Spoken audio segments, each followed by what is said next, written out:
Hello everybody, this is me, Mavenchizo, and today we're reviewing Transformers Siege 6 Gun. And yeah, here is just Cog for a size comparison. As you can see, he's much wider than Cog is, but that's due to the nature of the transformation. You know how Cog can go into 2 separate vehicles because that's G1 thing he did? He can't really do that because if you undo it, this doesn't really turn into anything and you just got this.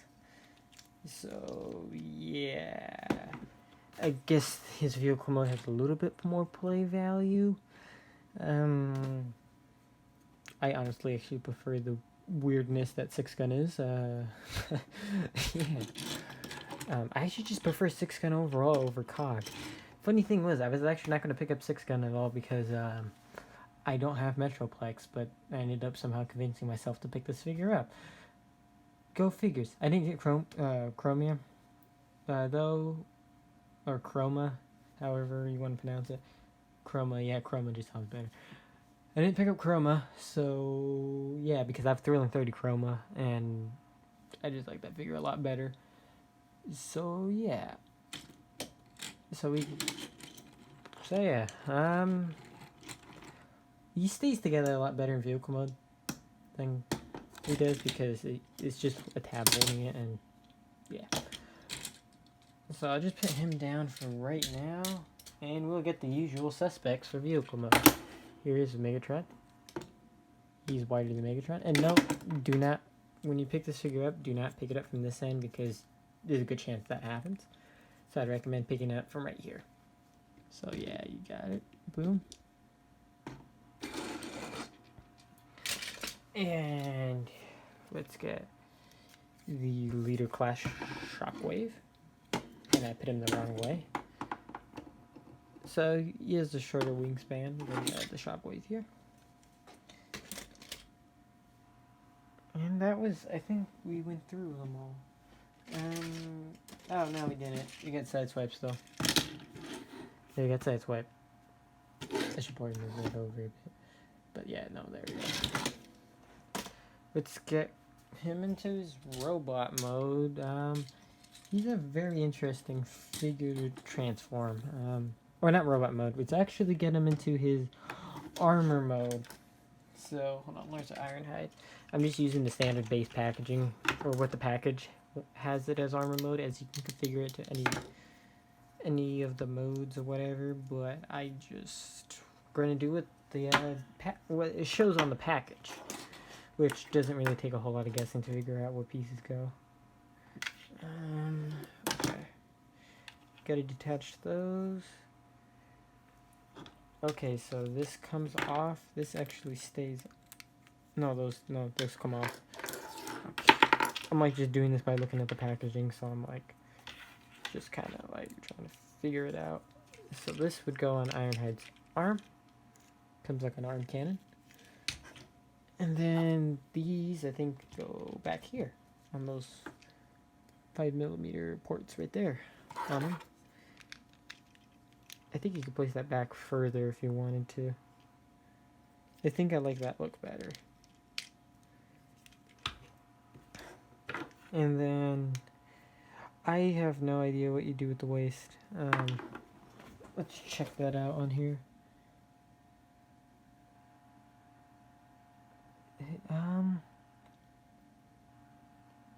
Yeah, I have no idea what you. Oh. I see what you do with the waist. Never mind. We don't put those there. I'll get to that in a second. So we're just gonna put his legs on. So, because this is how the packaging shows it, just so you guys get a good idea. I think I know which way to do that now. Keyword is I think. Okay, so yeah, I think that just faces like that. So okay, we got the feet attachments on now. So yeah, so we go back here. For the life of me, I can't figure out which tab it is. I think it's this tab it's supposed to come out, but there we go. Okay. We'll just do that like that. Plug that in. Now we just plug that in where that hole is. The hole's right here. Plug it into where his leg would go. And we get him all armored up. And that does make him a little bit back heavy. But yeah, you got your armor mode. Pretty cool, if I do say so. Yeah, that's a thing you can do. So with getting all of that off, let's get him into robot mode. Now we gotta remove this, push that back down, move these back where they were. Now what you want to do is just tab his old, not tab it in, but you just see this right here. This will just go in right there. Simple. Just kind of slides in. To secure it, you want to bring these down and just put that tab in that little rectangular hole. Boom. Oh yeah, I forgot to take those off. And do the same on the other side. There we go. Let's just move these down for a second. And yeah, you just push that down. Kind of explanatory. Turn the head around. Push these down. Turn. Okay. So you want to move just the top two. Move those up. Put these pieces back in. And note these are exactly the same as Sideswipe's gun. Shoulder cannon piece. If you don't believe me, I'll get it. Oh, okay, there we go. I thought I lost the gun for a second. It's same exact piece, just a darker color of red than Sideswipe's. Let me just hold it by this mushroom peg. There we go. See? Same piece. I was actually kind of interested that they used the same piece. Not surprising, but yeah. Well, it's not surprising that they would reuse something like that, but I was just kind of like, huh, reused it for him, for a 6-gun? That's interesting, because I figured it would have been reused for Red Alert, which it apparently isn't. Which has me confused, and I just realized I put the legs on the wrong side. What do you mean that's his front side? Yeah. I done goofed that one. So yeah. Okay, there we go. You just peg those in. He's very much a parts former. And there we go. Now you can take these off. So yeah, his arms go up that far. His arms can swivel 360 as long as they're straight. That's mostly due to that right here, as you can see.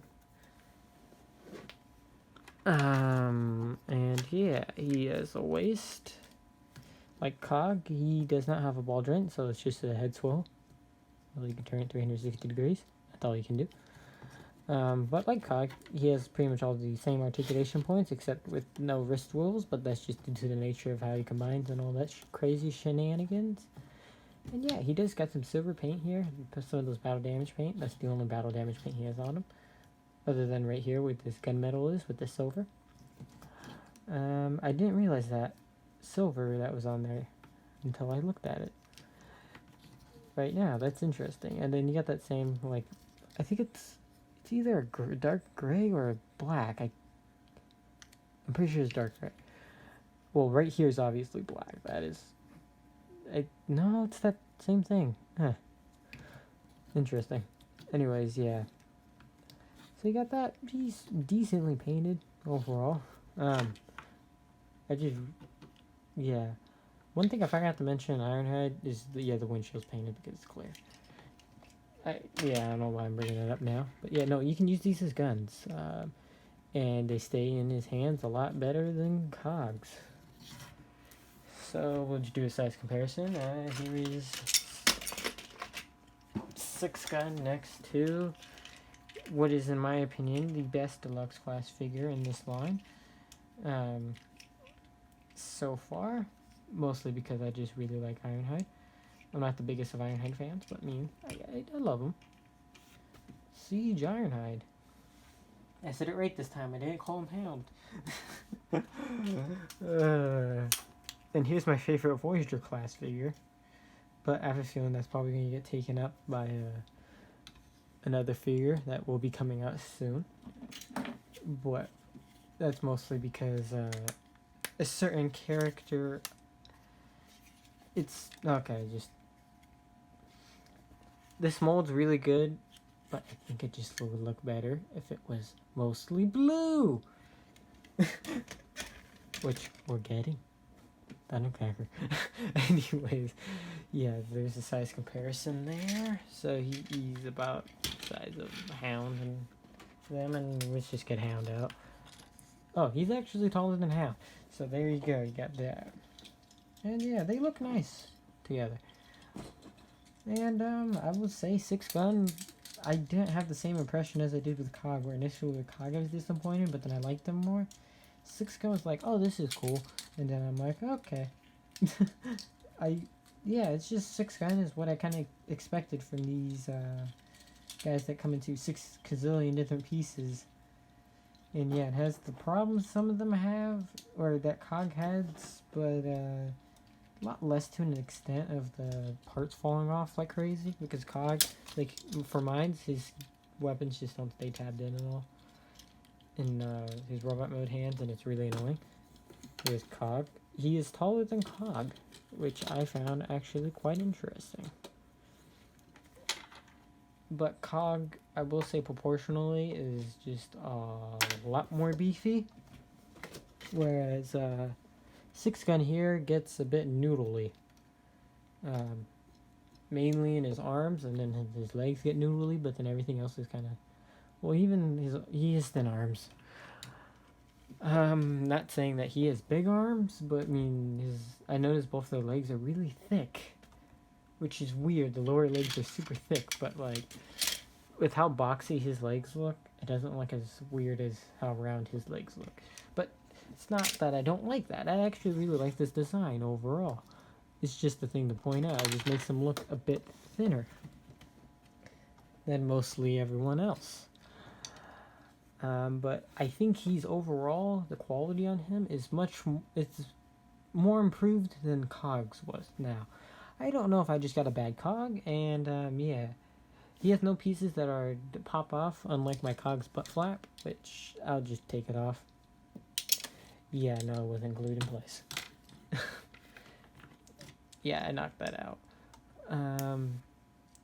But no, everything stays in fairly well, and really have no complaints. I mean, the legs kind of come off, but I mean, that's kind of to be expected because it's supposed to. So, due to his combining gimmicks and transformation, you actually don't have to remove the legs. You just remove the waist part and then his arms off, and then yeah. Whereas Cog is pretty much the same, except I feel like it's much easier not to pull off the legs on accident than on here. Again, my Cog wasn't the best of quality, but that could just be me. I don't know. So just talk about that in the comments if your Cog was a pretty good Cog and didn't have some of the issues of weapons falling out like crazy and stuff like that. And yeah. He's overall a really great figure, and he's a good figure, but he's a fantastic figure, and I would highly recommend 6-gun. Especially if you have Metroplex, because then you got him and the other little guy that comes with Metroplex. I can't remember his name. Oof. That's gonna hurt my face. Just thinking about it. Ugh. Is it Scamper? Or something like that? I can't remember. I don't have the figure, so I wouldn't know. But he actually had to buy Metroplex to get him in there. But anyways, yeah. This has been me, Member201. Hope you guys liked the review. And yeah. Please comment, subscribe, and all that shenanigans. Like the video or don't. Oh yeah, I should probably mention this. We have a Patreon. I have a Patreon anyways. Why am I saying we? I'm the only one running this channel. But yeah, no, got that. And so if you want to see more figures come out and me do more third-party NP stuff, go there and help out the channel, because then we can do that. Or we could also do more Mezco and Hot Toys as well, if you guys are into that sort of thing. And yeah, no, there's some NECA figures up there, but I mean, I can buy that. It's barely cheap. The Mezcos, I can buy one here and there. Hot Toys, that's once in a blue moon. But yeah, no, It'll also help just getting random figures you guys request too. So like you say, oh, let's get this figure. I'm like, I don't have that. And I'm like, I'm not putting money into really getting that right now because I'm trying to get the mainline toys right now. Or Studio Series. So yeah, I actually gotta do more Studio Series reviews because I have gotten so many Studio Series figures. It's not even funny at this point. So yeah, we gotta go over those. But anyways, this has been me, Rabbit201. Peace out, guys.